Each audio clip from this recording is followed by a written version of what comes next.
बिस्मिल्लाहिर्रहमानिर्रहीम। आज हम लॉजिकल ऑपरेटर्स को डिस्कस करेंगे। तो लॉजिकल ऑपरेटर्स जो हैं ये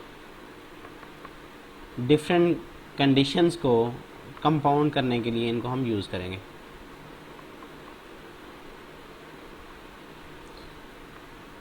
हमने जब कंडीशंस को कंपाउंड करना होगा तो उस केस के अंदर इन ऑपरेटर्स को यूज़ करेंगे।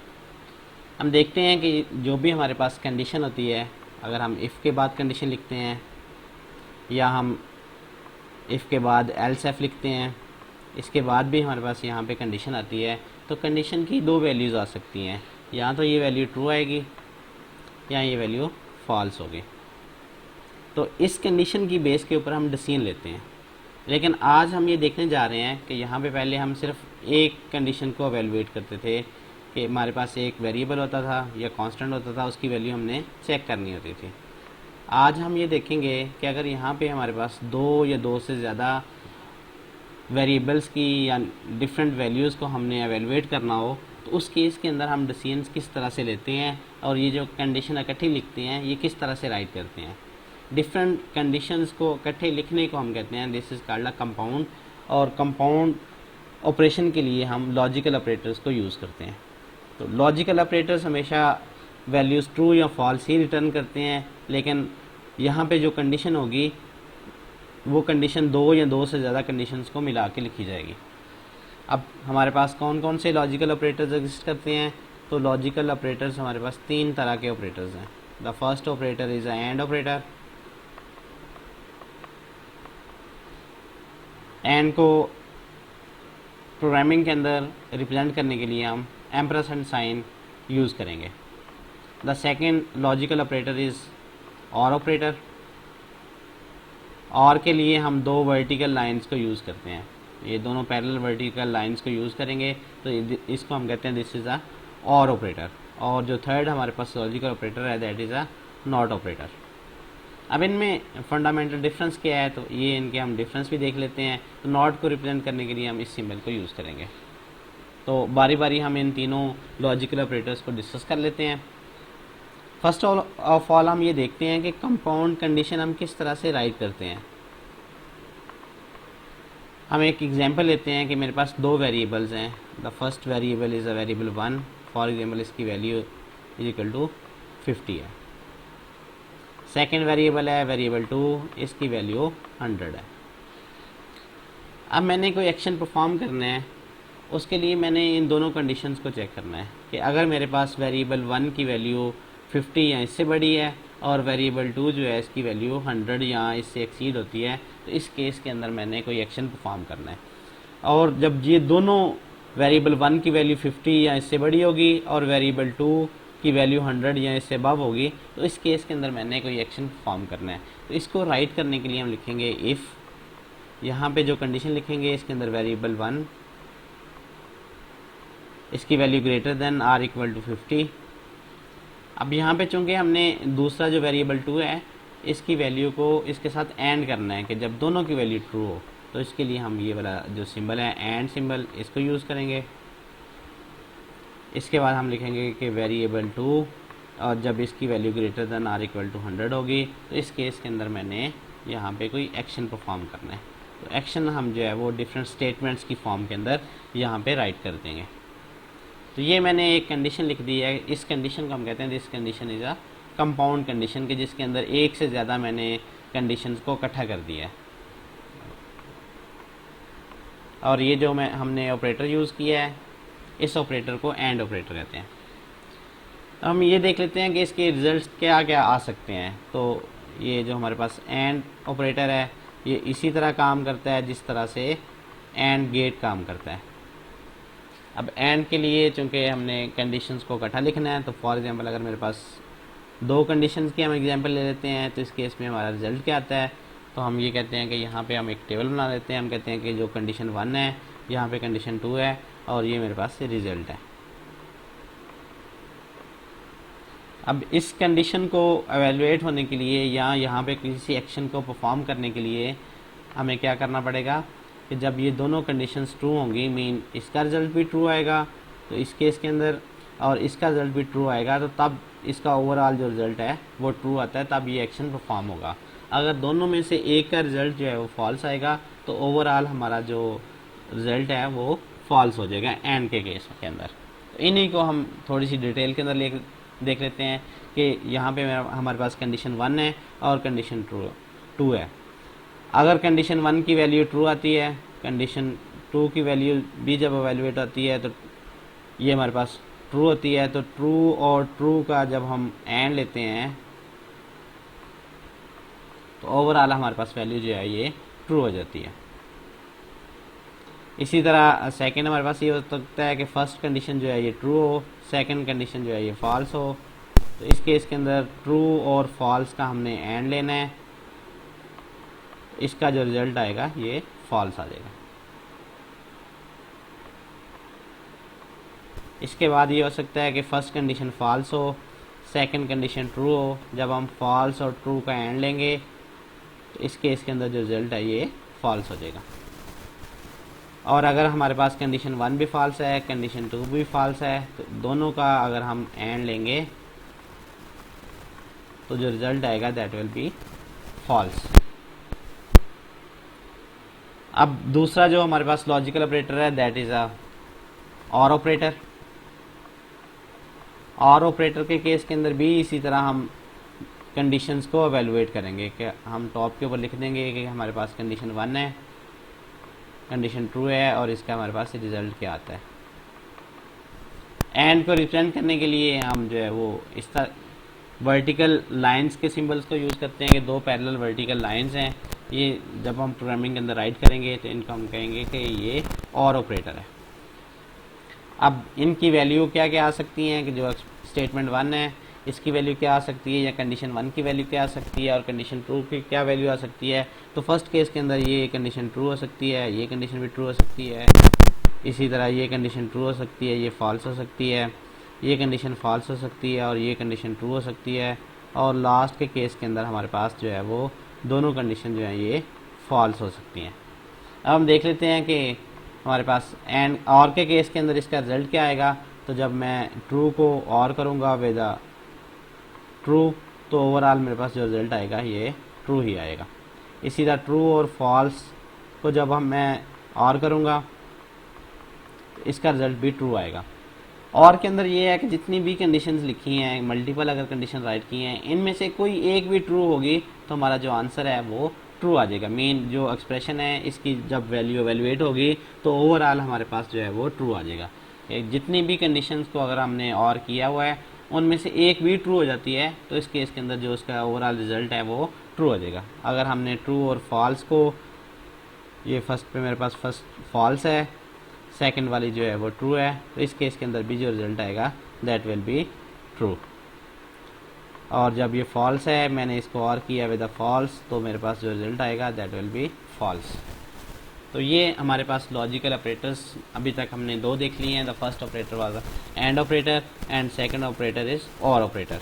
दोनों के अंदर फंडामेंटल डिफरेंस ये है कि जो एंड ऑपरेटर है इसके अंदर जितनी भी कंडीशन राइट करेंगे, जब सारी कंडीशंस ट्रू होंगी तो इसका ओवरऑल जो रिजल्ट आएगा ट्रू आएगा, अदरवाइज इसका जो रिजल्ट है वो फॉल्स आता है। जबकि और के केस के अंदर हमारे पास ये है कि अगर हमने डिफरेंट कंडीशंस लिखी हैं और इनको हमने और किया हुआ है तो इस केस के अंदर कोई एक कंडीशन भी ट्रू होगी तो हमारे पास जो ओवरऑल रिजल्ट है वो ट्रू आ जाएगा। जब सारी कंडीशंस फॉल्स हो जाएंगी कि ये भी फॉल्स है, ये भी फॉल्स है और लास्ट वाली भी जितनी भी हमने लिखी हैं कंडीशन सारी फॉल्स हैं, तो इस केस के अंदर आंसर जो है वो फॉल्स आएगा, या एक्सप्रेशन जब एवेल्युएट होगी तो वो फॉल्स एवेल्युएट होगी। इसी तरह जो थर्ड ऑपरेटर है that is a not operator. Not के लिए ये वाला सिंबल यूज़ करते हैं। नॉट ये करता है कि इसका बड़ा सिंपल है कि अगर हमारे पास जो भी कंडीशन थी, अगर कंडीशन की जो वैल्यू हमारे पास ट्रू आती है तो जब हम इसका नॉट करेंगे not true is equal to false हमारे पास आ जाएगा। इसी तरह अगर हमारे पास रिजल्ट फॉल्स था, हमने नॉट किया फॉल्स इक्वल टू हम करेंगे तो ये हमारे पास क्या है ट्रू आ जाएगा। तो ये हमारे पास इधर रिजल्ट था। तो शुरू के अंदर हमने कंडीशन को जब हम नॉट करते हैं तो अगर कंडीशन ट्रू होती है तो वो फॉल्स हो जाती है, अगर फॉल्स है तो वो ट्रू हो जाएगा। मेन अपोजिट हमारे पास आ जाएगा। तो ये तीन ऑपरेटर्स को हम प्रोग्रामिंग के अंदर यूज़ करते हैं कि अगर हमने दो या दो से ज़्यादा कंडीशंस को अगर एवेलुएट करना है और ये चेक करना है कि सारी कंडीशंस की वैल्यू को हम एंड करना चाहते हैं, किसी एक वैल्यू के ऊपर हम उनका डिसीजन लेना चाहते हैं कि जिस तरह हमने डिस्कस किया कि वेरिएबल 1 और वेरिएबल 2 दो हमने वैल्यू ली और हम दोनों की वैल्यू को देखना चाहते हैं कि अगर इसकी वैल्यू भी किसी एक वैल्यू से एक्सीड करे और इसकी वैल्यू भी किसी एक वैल्यू से एक्सीड करे, जब दोनों का ये हमारे पास एक्शन हो, मीन दोनों ट्रू हों, तो हमारे पास आंसर ट्रू आएगा। अगर दोनों में से एक भी फॉल्स होगी तो ओवरऑल आंसर जो है वो फॉल्स हो जाएगा। सेकंड हमारे पास और था, और के अंदर भी इसी तरह वेरिएबल 1 और वेरिएबल 2 हैं।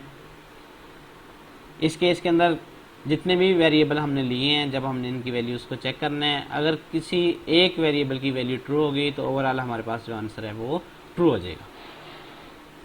इसका जो हमारे पास रिज़ल्ट है या एक्सप्रेशन जब एवेलुएट होगी तो फॉल्स कब आएगी, जब सारे वेरिएबल्स की हमारे पास वैल्यू जब हम इनको एवेलुएट करेंगे फॉल्स हो जाएंगी, तो ओवरऑल हमारे पास जो रिज़ल्ट है वो फॉल्स हो जाएगा।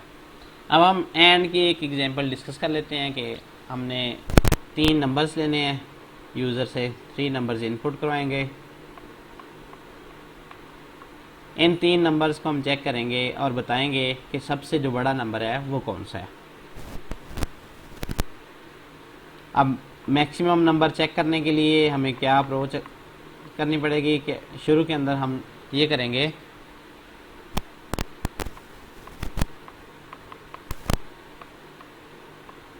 तीन वेरिएबल्स ले लेंगे कि हमारे पास वेरिएबल 1 है, वेरिएबल 2 है और वेरिएबल 3 है। ये 3 वेरिएबल्स हमने ले लिए, तीनों को वैल्यू असाइन हो जाएगी। यूज़र जो भी वैल्यू एंटर करेगा इन तीनों वेरिएबल्स के अंदर वो वैल्यू स्टोर हो जाएंगी। अब हमने चेक करना है, टेस्ट करना है कि इनमें से सबसे बड़ा नंबर कौन सा है, या मैक्सिमम नंबर कौन सा है। तो इसके लिए हम ये चेक करेंगे कि अगर हमारे पास जो वेरिएबल 1 है इसकी वैल्यू वेरिएबल 2 से बड़ी होती है और वेरिएबल 3 से भी बड़ी होती है, तो हमने यहाँ पे किसको यूज़ करना है, एंड को यूज़ करना है। तो हम ये चेक करेंगे कि वेरिएबल जो 1 है इसकी वैल्यू अगर वेरिएबल 2 से बड़ी है और इसी तरह वेरिएबल 1 की वैल्यू वेरिएबल 3 से बड़ी है, तो इस केस के अंदर जब ये इसका ओवरऑल जो रिज़ल्ट है वो ट्रू आएगा। तो इस केस के अंदर हम कहेंगे कि वेरिएबल 1 की जो वैल्यू है वो मैक्सिमम वैल्यू है, कि तीनों में से मैक्सिमम वैल्यू वेरिएबल 1 की है। इसी तरह जब हमने वेरिएबल 2 को चेक करना होगा तो इसके लिए हम लिखेंगे कि variable 2 greater than variable 1 and variable 2 greater than variable 3।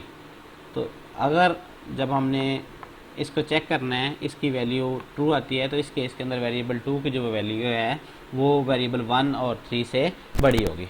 तो इसको हम प्रोग्रामिंग के अंदर राइट कर लेते हैं। 3 नंबर्स लेंगे, यूज़र से 3 नंबर्स इनपुट करवाएंगे और हम तीनों को बारी बारी चेक कर लेंगे। अब यहाँ पे हमने 2 नंबर्स को चेक कर लिया है कि हमने वेरिएबल 1 को चेक कर लिया है कि अगर ये वेरिएबल 2 से बड़ा है और 3 से बड़ा है। अगर ये बड़ा नहीं है, मीन इसका जो हमारे पास ओवरऑल रिजल्ट है वो फॉल्स आता है। इसी तरह जब हमने वेरिएबल 2 को चेक किया तो वेरिएबल 2 की जो भी हमारे पास यहाँ पे वैल्यू आती है ओवरऑल अगर फॉल्स आती है, तो इस केस के अंदर चूँकि 3 वेरिएबल्स थे तो फर्स्ट वाला भी बड़ा नहीं था, सेकंड वाला भी बड़ा नहीं था, उसका रिजल्ट भी फॉल्स आया। तो लास्ट में बात है जो थर्ड वाला होगा वेरिएबल 3 होगा, उसकी वैल्यू जो है वो सबसे बड़ी होगी या मैक्सिमम वैल्यू उसकी होगी। तो इसको हम राइट करने के लिए शुरू के अंदर फर्स्ट वाली जो कंडीशन है उसको हम इफ़ के अंदर राइट कर लेंगे, सेकंड जो कंडीशन राइट करेंगे उसको हम एल्स इफ के अंदर राइट कर लेंगे, और लास्ट वाला जो केस था जिसके अंदर हमारे पास जो अगर फर्स्ट वाला भी फॉल्स आता है, सेकंड वाली वैल्यू भी फॉल्स आती है, तो इस केस के अंदर हमारे पास जो थर्ड नंबर होगा that will be maximum number. तो इसको प्रोग्रामिंग के अंदर हम राइट कर लेते हैं। तो इसके लिए हम डेव C++ को ओपन करते हैं।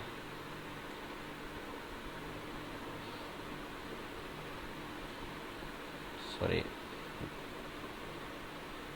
हमने एक न्यू फाइल क्रिएट करनी है। उस सोर्स फाइल के अंदर हम अपना प्रोग्राम राइट करेंगे जो 3 नंबर्स को इनपुट करवाएगा, और 3 नंबर्स को इनपुट करवाने के बाद हम उसके अंदर चेक करेंगे कि इसमें मैक्सिमम नंबर कौन सा है। तो टॉप पे हमने IOStream हेडर फाइल इंक्लूड कर लिया है ताकि हम जो CIN और Cout की जो फंक्शनैलिटी है उसको यूज़ कर सकें। इसी तरह स्टैंडर्ड नेम स्पेस को हमने डिफ़ाइन कर दिया है ताकि हमें CIN और Cout के साथ हर दफ़ा std::: ना राइट करना पड़े। यहाँ पे हमने चूँकि 3 वेरिएबल्स लेने थे तो यहाँ पे हम 3 वेरिएबल्स ले लेते हैं। मैं कहता हूँ कि वेरिएबल 1 है, वेरिएबल 2 एंड वेरिएबल 3। ये 3 वेरिएबल्स हमने डिक्लेयर कर लिए हैं। तो ये इस लाइन के अंदर हमने 3 वेरिएबल्स को डिक्लेयर किया हुआ।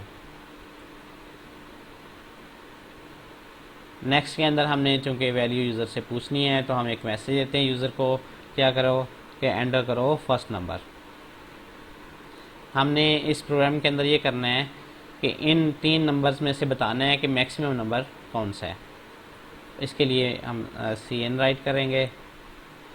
CN के बाद जो फर्स्ट वैल्यू एंटर की है वो वेरिएबल 1 के अंदर स्टोर कर लेंगे। इसी तरह हम दोबारा यूज़र से पूछेंगे, तो दोबारा पूछने के लिए हमने cout यूज़ किया।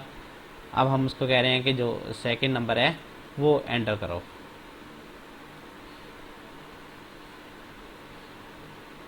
तो यहाँ पे यूज़र जो है वो सेकंड नंबर एंटर करेगा। जब यूज़र ने ये सेकंड नंबर एंटर कर लेना है तो हमने इसको स्टोर करने के लिए बताना है कि किस वेरिएबल के अंदर ये स्टोर हो। तो यहाँ पे इसकी वैल्यू को वेरिएबल 2 के अंदर हम स्टोर करेंगे।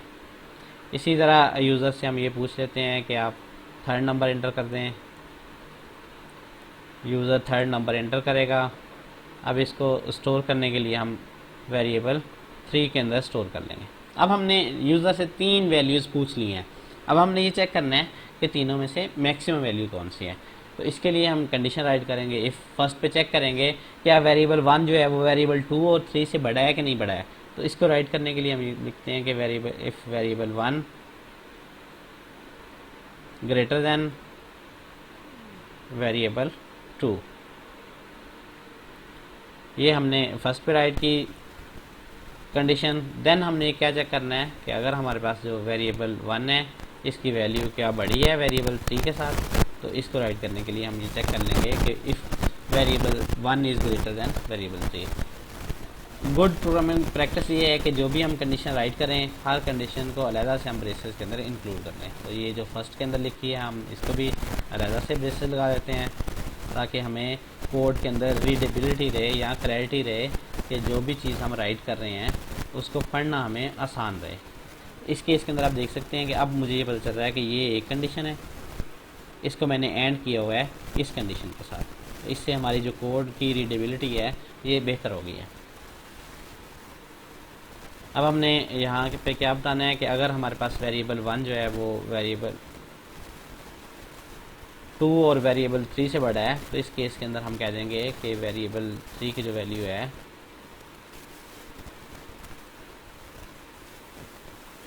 मैक्सिमम है। अगर आप इसकी वैल्यू भी डिस्प्ले करना चाहें तो आप इसकी वैल्यू भी डिस्प्ले कर सकते हैं। सॉरी, यहाँ पे हम कहेंगे कि वेरिएबल जो 1 है फर्स्ट वेरिएबल है वो हमारे पास मैक्सिमम है।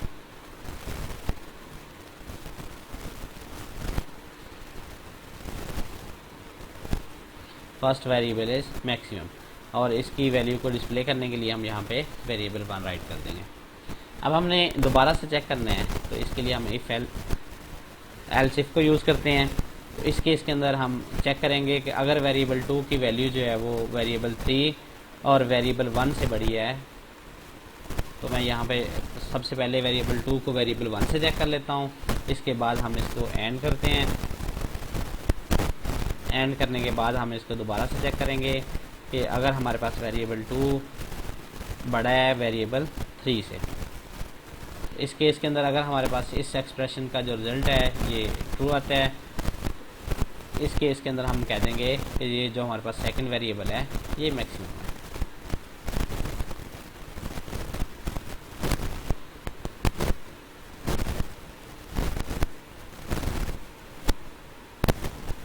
या हम यहाँ पे सिंपली एक मैसेज दे देते हैं कि मैक्सिमम नंबर कौन सा है, बजाय इसके कि हम बताएंगे फर्स्ट सेकंड और थर्ड कौन सा है।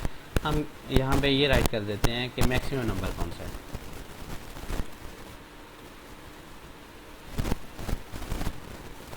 यहाँ भी हम सेम मैसेज राइट कर देते हैं कि मैक्सिमम नंबर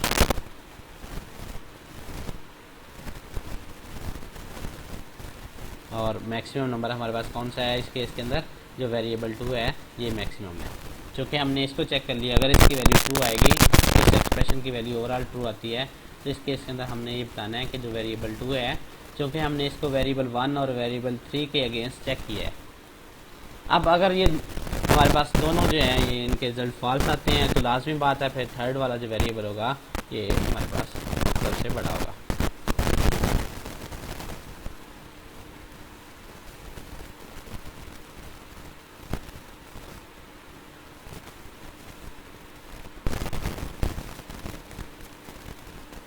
इसको राइट करने के लिए हम लिखते हैं कि एक मैक्सिमम नंबर कौन सा है, तो मैक्सिमम नंबर इज़, और यहाँ पे हम वेरिएबल 3 राइट कर देते हैं। तो ये हमने अपने प्रोग्राम की लॉजिक लिख दी है कि जिसके अंदर हमने कंपाउंड कंडीशन को या लॉजिकल ऑपरेटर एंड को यूज़ किया है कि दोनों को हम चेक कर रहे हैं कि अगर हमारे पास वेरिएबल 1 की वैल्यू वेरिएबल 2 से और वेरिएबल 3 से बड़ी है तो इस केस के अंदर हम कह रहे हैं कि वेरिएबल 1 जो है ये सबसे बड़ा है। इसी तरह मैक्सिमम चेक करने के लिए हम जो वेरिएबल 2 है इसको चेक करते हैं वेरिएबल 1 और वेरिएबल 3 के अगेंस्ट। अगर इसकी वैल्यू इससे बड़ी है तो हम कहते हैं कि जो हमारे पास वेरिएबल 2 है ये इसकी वैल्यू मैक्सिमम है। अगर दोनों की हमारे पास मैक्सिमम नहीं है, 1 भी मैक्सिमम नहीं है, 2 भी मैक्सिमम नहीं है, तो लाजमी बात है जो थर्ड वेरिएबल होगा जो वेरिएबल 3 के अंदर वैल्यू स्टोर की है that will be A maximum value. तो इस केस के अंदर हम इसको एल्स के अंदर राइट कर रहे हैं कि अगर ये दोनों जो हैं ये फॉल्स वैल्यूएट होती हैं तो ये थर्ड वाला जो है ये हमारे पास स्टेटमेंट एग्जीक्यूट हो जाएगी। तो इस प्रोग्राम को हम रन करके या एग्जीक्यूट करके चेक करते हैं कि हमारी आउटपुट जो है वो क्या आती है। तो इसको हमने जो है लॉजिकल ऑपरेटर्स के लिए यूज़ किया हुआ है। अब हम अपने जो सोर्स कोड है इसको कंपाइल कर रहे हैं, तो कंपाइलेशन के अंदर हमारे पास कोई एरर नहीं आया है और अब हम इसको एग्जीक्यूट करके चेक करते हैं। तो फर्स्ट पे मुझे कोई एक नंबर इंटर करना है, तो फॉर एग्जांपल मैं यहाँ पे 66 इंटर कर देता हूँ, सेकंड पे मैं 88 इंटर करता हूँ और थर्ड पे 44 इंटर कर देता हूँ। इस केस के अंदर मेरे पास जो मैक्सिमम नंबर आना चाहिए दैट विल बी 88। तो चेक करते हैं, तो इस केस के अंदर हमारा जो आंसर है वो सही आया है कि मैक्सिमम नंबर 88 आ गया। अब हम किसी और नंबर को भी बड़ा करते हैं। फर्स्ट के अंदर मैंने एंटर कर दिया है 43, सेकेंड नंबर हमने एंटर कर दिया है 23 और जो थर्ड नंबर एंटर किया दैट इज़ 89। अब इस केस के अंदर मैक्सिमम है दैट इज़ 89, तो 89 हमारे पास मैक्सिमम नंबर आना चाहिए। तो हमने ऐसा प्रोग्राम राइट कर लिया है जो 3 नंबर्स को लेता है और क्या करता है इसका मैक्सिमम नंबर फाइंड करता है। तो इस प्रोग्राम के अंदर हमने ये किया है कि 3 नंबर्स में से मैक्सिमम नंबर का हमने फाइंड किया है। 3 नंबर्स इनपुट करवाए हैं और हमने इसका जो मैक्सिमम है इसको फाइंड किया है। आपने ये करना है कि आपने 3 नंबर्स लेने हैं और आपने इसका जो मिनिमम होगा उसको फाइंड करना होगा।